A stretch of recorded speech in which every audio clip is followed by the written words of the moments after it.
जय जगन्नाथ मु सोनू आपण मान पाखक भेट देवाक आसछि छोट छोट प्रेरणादायी कहानी को लेकिन प्रत्येक दिन आसबि आमर यूट्यूब चैनल माध्यम जहाँ भी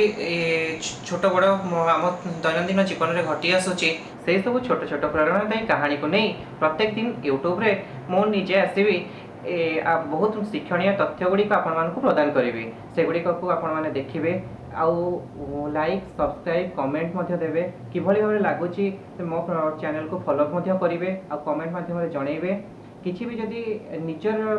निजे जदि आप किसी भी कहानी भी रखी ताहले मते भी पर्सनल भाव में कमेंट करें बा मते व्हाट्सएप माध्यम जन पारे जहाँफल आपण मान स्टोरी को भी मुझे मो यूट्यूब चैनल स्थान देवाक चाहिए जमार भूलिए ना आज्ञा मो चैनल को निश्चित भाव में सब्सक्राइब करेंगे और किभली लगुच मत यथाशीघ्र कमेंट माध्यम जनइबे हाँ लाइक सब्सक्राइब एवं कमेंट देवाक भूलिए ना। रोची नमस्कार।